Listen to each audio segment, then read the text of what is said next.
It certainly feels like forever since we've all been together inside the meeting house at Greens Farms Church.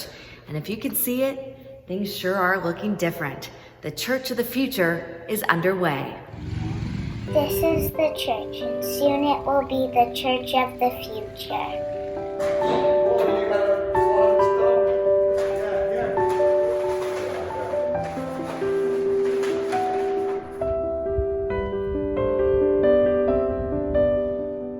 The meeting house is getting a fresh look. We've dismantled that from its original position. For architect and church member Steve Orban, the idea of a church renovation began on one very special day. I know you had a personal story of having your daughter married in this lovely church, and you guys could not get through the parlor door together. I think that started the whole process. When Jeff said to me, he said, "Steve, we're thinking of doing some stuff. Are you interested?" I said, "Yeah, we have to fix that doorway." It was funny. But yeah, we were, I think I stepped on her dress trying to get through there together. So it was like, yeah, we need a set of double doors here. But the project goes far beyond those parlor doors and into a total renovation and redesign of the church building. But that was a big part of how this whole chancel was being reused and redesigned, was to accommodate the new organ and the acoustics of that deeper space. So we've decided to simplify the arch at the top here and make it a little bit more consistent with the architecture of the building. The balcony of at the rear of the building is also going to be redesigned, and a lot of that heavy ornamentation is going to be eliminated and simplified.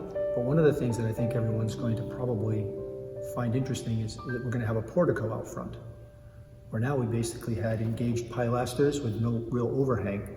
So we're going to have a 7-foot deep porch, per se. So it will be a little bit more inviting on the outside.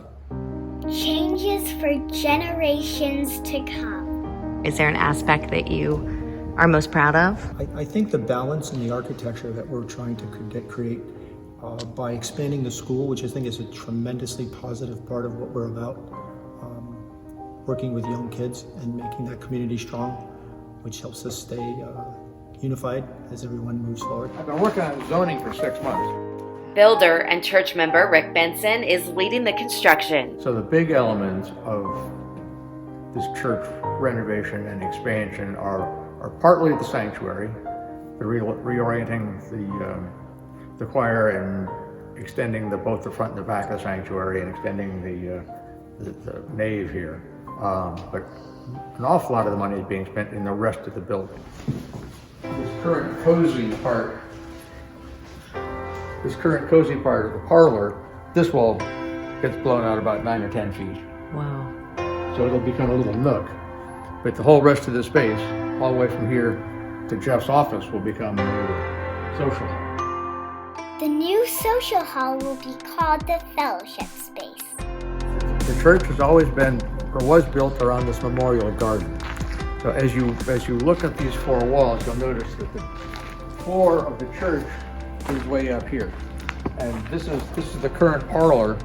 So this wall goes away, and this entire space becomes the new church parlor. And this is the columbarium that is still here right now, but it will be leaving sometime this fall. Right now we're all exposed to the sun, but this is going to get all roofed over. We're going to put steel columns in the corners to hold the new roof structure. But it's going to be an exciting space. It has a 20-foot ceiling and a 16-foot square skylight. So we're trying to bring a lot of natural light into that space that we currently have. And there will also be a downstairs kitchen area. Church member and interior designer Betsy Cameron is overseeing the design elements and the style of the space. I think one of the biggest challenges and one of my biggest intentions is to honor the space itself. I have to admit, I've been sitting here for probably the past 4 years contemplating the wall color.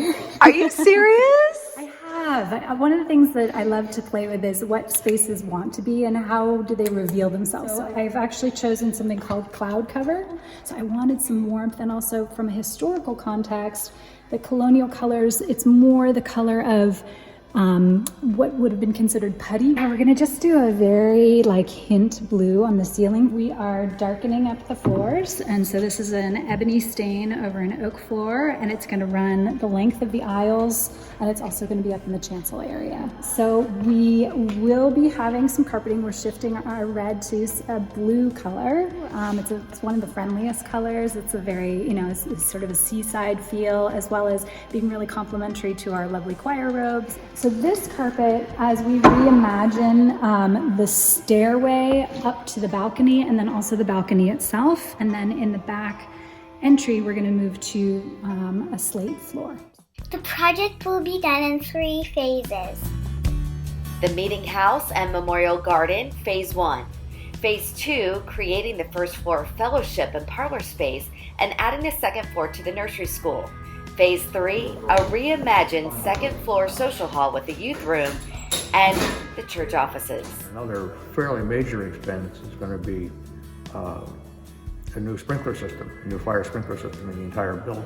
Tell me about the magnitude of this renovation for the church. It's a grand, fun project. We're trying to make things a bit more comfortable for everyone, and in a sense keeping it within the character of the existing building, which is so lovely. The entire project is to be done by Christmas 2021. But by this Christmas, hopefully we'll all be right back here in the newly renovated Meeting House. And what a joy it will be for the Christmas pageant.